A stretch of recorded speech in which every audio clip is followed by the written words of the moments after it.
Welcome back to the channel. Welcome to another episode of the Scientology Spy Files. In today's episode, we're going to cover an internal Scientology document from the Office of Special Affairs, Scientology's Spy Wing. And this document is dated May 17th, 2006.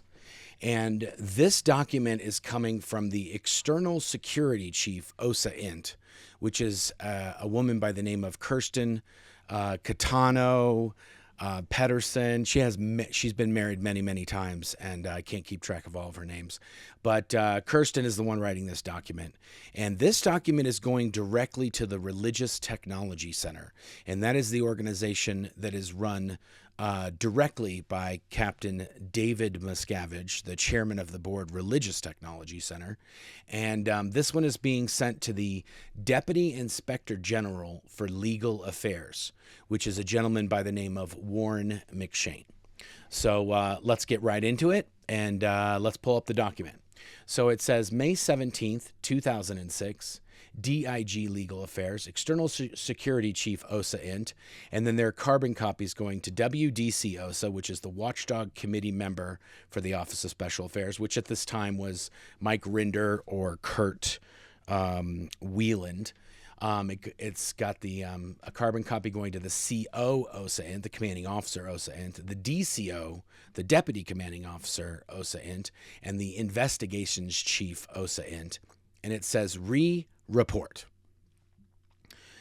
And then it gets right into it. Erick Giesler, May 17, 2006. I had Erick come in to see me today over his exact PT scene. That just means present time. That just means what's going on right now. Related to his request for a COMEV. Okay, so a COMEV is a committee of evidence. Erick Giesler also escaped from the international headquarters. He was the visual effects chief or in charge or whatever they call it up there. And he escaped when being investigated by Marty Rathbun about 2 years before this. So in mid 2004-ish is when he escaped. And then I escaped in January of 2005. And that's a key point to realize, is that Erick Giesler and myself both worked at the international headquarters. This woman, Kirsten, she doesn't work there. She doesn't know what goes on there. She doesn't know all the dirty dealings that David Miscavige has going on up there. So anything that anybody tells her, she doesn't know if that's real or not. And so he played nice with them. Even though he escaped, they got him to come back. So he was recovered. He was blown, and then he was recovered. And when he was recovered, they had him do did a bunch of interrogations and stuff with him. And they told him that if he played by their rules, they wouldn't declare him a suppressive person. And so he did all these interrogations, and he did all this stuff.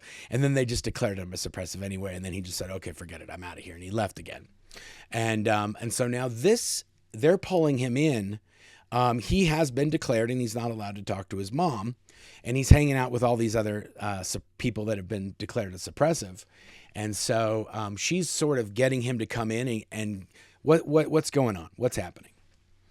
Okay. So I had Erick come in to see me today and go over his exact present time scene related to his request for a committee of evidence, and then to confront him with the data on Marc and ask what should be done about this. So in order for him to get this committee of evidence so that he can be undeclared a suppressive person, he has to sort of play nice with OSA, because otherwise they're not going to let him talk to his mother ever again, or his brother, or whoever he knew in Scientology. Okay, I had him first tell me all his PT connections. That just means present time. I don't know why she has a fascination with using this bizarre lingo in this when she could just say connections. Personal, work, and finance-wise. He is working mostly with blank on Hallmark movies that they make for TV. He is dealing with blank regarding the funds owed from blank. Claire just did the refinancing on his house. That's my wife, Claire. Claire just did the refinancing on his house, which he said is done now, and speaks to Marc occasionally. Details below. He is otherwise in comm. That just means in communication. He is otherwise in communication with Matt, Suzette, Adam, and he saw Gabrielle briefly recently as he did some work for her brother on a DVD the brother was producing. Erick said that Matt, Suzette, Adam, and Gabrielle all talk about wanting to get through their steps and back in good standing. Okay, so now this is a thing where if you're declared a suppressive and you're out in the world, you can't talk to anybody in Scientology unless you get back into good standing. And Scientology requires that you do certain steps, and they're actually labeled steps A through E, and you have to admit that you are being bad. You have to pay them all the money for your freeloader debt, any training or any counseling you did in Scientology. You have to pay for that, even though it's on-the-job training, and that's illegal. You pay them for that, and then you have to do what's called an amends project or different amends cycles or actions. And once all that's done, then Scientology may or may not let you go back in. Depends on how bad you were and how much you messed them up. But so Erick is saying that all these people are trying to get back in good standing, which may or may not be true. I don't know about any of this. He said he has no business or financial ties with any other declared SPs in present time. I then R-factored him. That just means to tell somebody, like, this is the deal. It's a reality factor, giving them the reality which they're involved in right now. Scientology is going to tell you, hey, just so you know, this is reality. They're going to give you and that's called an R factor. This is a real thing. I then R factored him that there is a serious situation with Marc. He is doing extremely in theta postings, and we know it's him. I made it very clear that these postings are not someone dramatizing being upset with the church. This is an outright attack. Erick said he got it. He had no idea but that he had been distancing himself from Marc ever since he hooked up with blank. Explained below. I asked him what should be done about this. At first he said he didn't know. He asked me a few questions such as when the postings started. I told him mid-February. Then he immediately said this made sense, as this is when Marc lost his main job and connected up more with blank. Erick explained that blank had been working at Blank Productions and got Marc a job there as a personal assistant. That's not exactly true, but I was the post-production coordinator at this company, and I sort of was like a liaison between the visual effects coordinator between the visual effects area and the post-production area, and I coordinated what shots were coming in and out and what we had to do. Concurrently, Erick was working on setting up Blank Studios and Blank had gotten involved with this around January 2006, doing an initial investment of $10,000 and then getting involved in the logistics work and setting up the physical spaces for the studio. Then in early to mid-February, Marc was let off at Blank along with about 25 other people. Yeah, they closed down the visual effects department and they outsourced it to I want to say Vietnam or Indonesia, somewhere, some other country where they could get the shots done a lot cheaper. Erick had Marc come over to Blank to help on logistics work there as he needed work. He put Marc over the work Blank was doing. At this time, Erick was paying Blank $15 an hour. Within short order, Blank racked up all sorts of debts on his personal credit cards doing work for Blank, but with no prior financial approval, and Marc also increased Blank's pay to $40 an hour with no financial gain.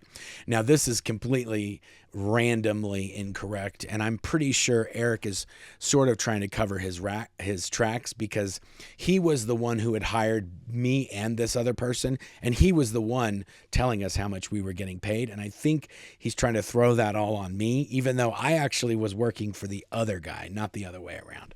But regardless, Erick is in a weird position because he basically has to say that he's not involved with us, even though he's fully involved with us. And we see him all the time, and we're working with and for him on different things.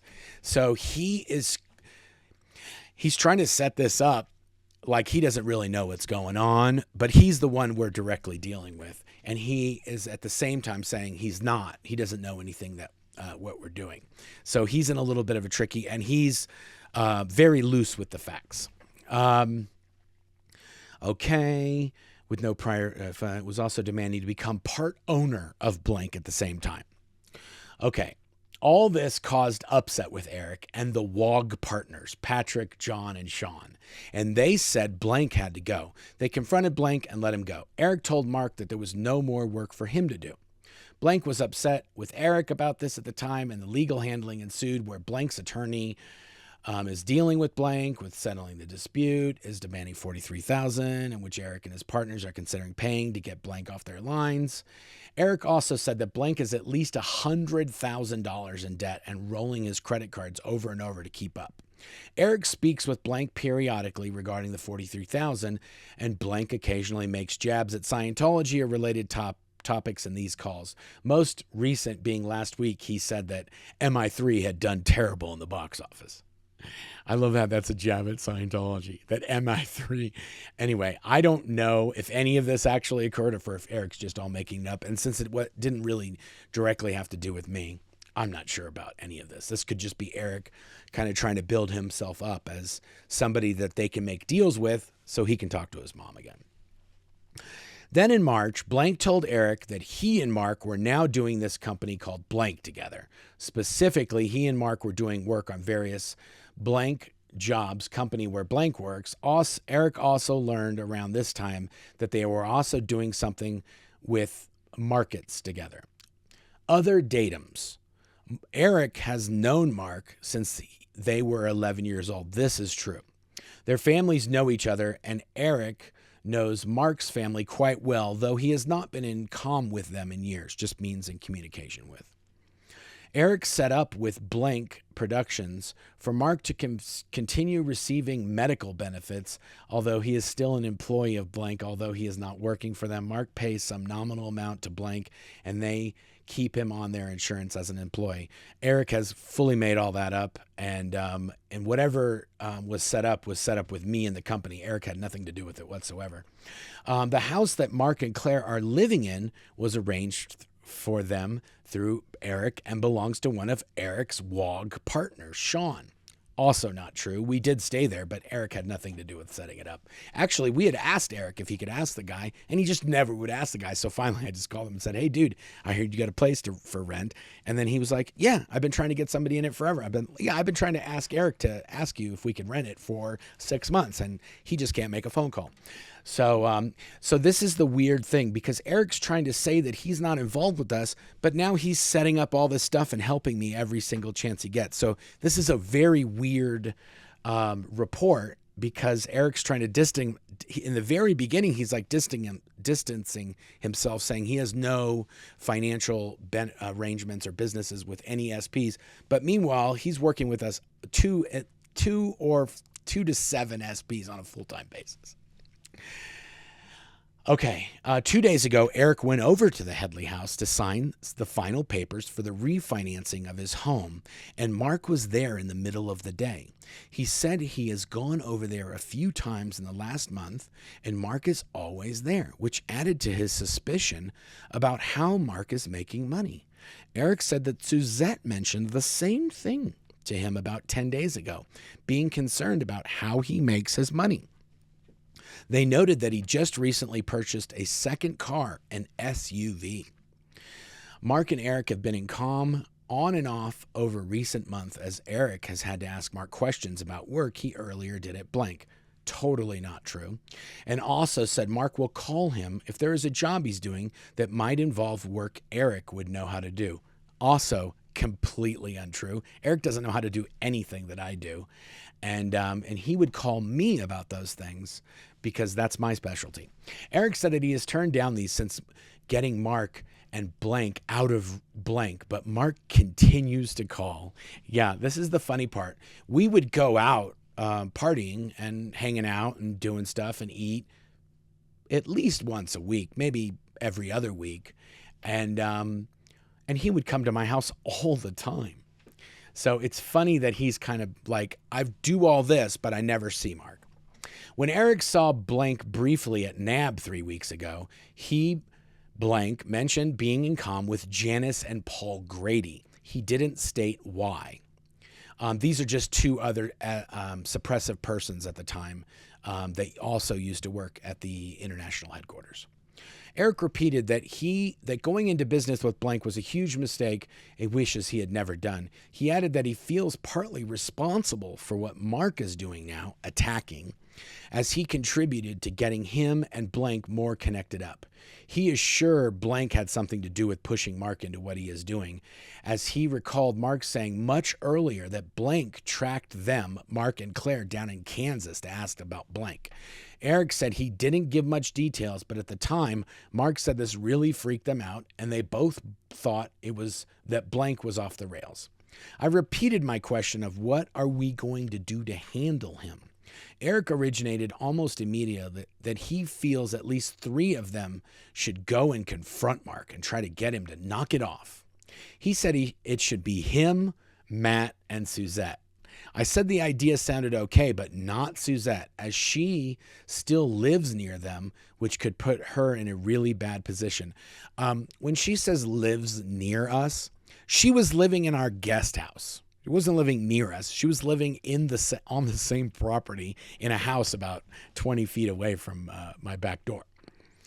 I said the idea sounded okay, but not Suzette, because she still lives near them, which could put her in a really bad position. I told him I have been working to get her out of there, and he said that she also told him that she really does want to move. Erick and Adam could easily possibly do it with them. Erick said Adam could possibly do it with them. I act this. That just means acknowledged. I act this and asked what his idea was on how to do this. He said that they would obviously all need to be briefed first here so that they knew what they were talking about and had a plan. He then said they should see Marc alone. I asked her why not with Claire, and he said he doesn't think, even with 3 people backing her up, that she would side against or stand up against something Marc was doing, no matter what the circumstances. He didn't think she was in on what he was doing, at least not knowingly. But he doesn't believe she would be able to confront him and get him to stop, even if he didn't want to. I told him that this is a problem that he needs to think about, as Claire has to be dealt with as part of this. He agreed and said he would think about what to do on that. So let's just take a step back. So this guy who's known me since I'm 11, and Claire literally just did a refinancing for him on his house. He needed to refinance his house, and she did that for him. She was a real estate agent in California, and she had just gotten her license, and the first person she helped was him. And now he is meeting with Scientology Spy Wing on how they're going to stop us from exposing Scientology's crimes on the internet. Okay, he then told me that Marc is having a birthday this Saturday. He received an email invite from Claire and a phone call from her to make sure he was coming. I told him maybe he shouldn't go. He thought about this and then said he actually wanted to go, especially now in light of what he knows. He wants to watch Marc carefully, look around the house, see who else is there, etc., and see if he can observe anything that might help figure out how to handle him. I cannot wait to show you the pictures of this birthday party where Erick is watching me very carefully and looking around the house. I told him I would leave this up to him, but he needed to keep our comm cycle to himself. That just means communications, to himself, as this whole situation is just N theta. N theta means, it's a Scientology bullshit word that means interbulated theta. So it just means, it really, N theta means anybody who says anything bad about Scientology, that's N theta. He said that he would. The last thing I did with him was get him to tell me the various points of Natter and BPR, that's Black PR, he has heard from Marc and or contributed to. In Scientology, they have a thing where you can't handle someone unless you find out what the black propaganda that they're spreading. You have to find out where they heard that from and then trace it all the way back to the very first person who originated this black PR, this propaganda about Scientology. The funny thing about this is it was just me telling stories of what David Miscavige had done at the Imp base after Erick had left. Erick was there for, probably 10 of the 15 years I was, maybe even more. And he'd only escaped a year earlier. So he knew all these things that I was talking about were 100% true. And in this, he's kind of playing like, oh yeah, I had no idea. Okay, so he said the following, his gold story, as Marc calls it, which I never called it a gold story, which is the description of the incident where he says COB beat the crap out of him and said that Marc will tell this story at the drop of a hat whenever gold is mentioned. Erick said the first time that he heard this was right after Marc blew, and he told Erick the things that had gotten so bad that he had to leave. Erick asked what was so bad about it, and Marc told him the above story. See, this is all bullshit because Erick was there when all these things were happening, so he knew about all these things. Marc has nattered about being falsely accused of selling the projectors on eBay with no okay and stealing money. He says that he didn't steal anything. That's true. I didn't. That he had to sleep in the Int trailers and no one could go home, CMO, Int staff, and gold execs. Yeah, this is the hole. This is the story of when the hole at the Int base was being formulated when people were being made to sleep in this office building and could never leave day after day and night after night. And now everybody knows about the hole. So good job there, Kirsten. That Lisa Schroer, when CO Gold, had the gold execs play musical chairs and that whoever was left standing was going to be offloaded. Yeah, this is all bullshit because David Miscavige is the one who played the game and Lisa Schroer was the one who won the game and stayed. So another where this may have been told correctly by Erick, but because Kirsten is sending this report to RTC, she kind of has to move the players and the pieces around to make it look like she doesn't know the truth about David Miscavige. It took some TR3. TR3 just means when you repeat asking the question until you get an answer to the question. It took some TR3 to get him to tell me the above. He was squirming in his chair and turned quite red in the face. I asked what he did when Marc was saying the above crap, and he said that he asked more questions, in some cases to get more details, and never once tried to get him to stop. He said he could see that he has contributed to the situation that we have now by doing that. I told him he was correct on that, but he can now do something to help handle this guy and the situation, which would be very relevant to handling his situation with the church. Now they're talking about Erick. So this is where Erick has to be like, oh yeah, no, I listen to all the stories and then I join in and I give all my examples of Dave Miscavige beating people up. He now has to turn that around to be like, I can see how this was out ethics, that I let Marc say these things and didn't call him on them. And now, because he wants to be able to talk to his mom and his brother and all the people in Scientology that he still likes and wants to be friends with. And so he has to play the game.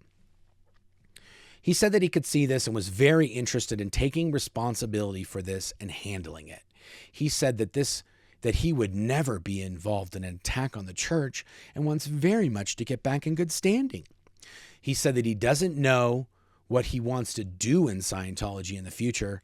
Nothing. He's never done anything in the future, but doesn't want to do anything that would shut it off for him. I asked him on that and told him I would think about what we had gone over and get back with him in a day or so. Okay, so now she knows Erick's on board. He's going to be a spy, and that he'll do whatever he needs to do to work with her and spy for her, as long as him being able to talk with his family again is one of the results of him doing that. Based on the above, I propose the following. I debrief Erick on Sunday regarding the birthday and tell him to plan to come in on Monday to meet with Adam and Matt. I contact Adam and Matt Sunday to get them rounded up and into OSA, Int, along with Erick on Monday, or as soon as Adam can get down here. Adam lived in San Francisco. And then get them briefed up, their plan finalized, and get them out to confront Marc. They will be briefed, and their plan of attack will be done as per the submitted plan. Ooh. On Claire, I propose to get the Marc confrontation done first and then work out exactly how to get her approached and dealt with separately based on how it goes with Marc. This is okay. Much love, Kirsten. Okay.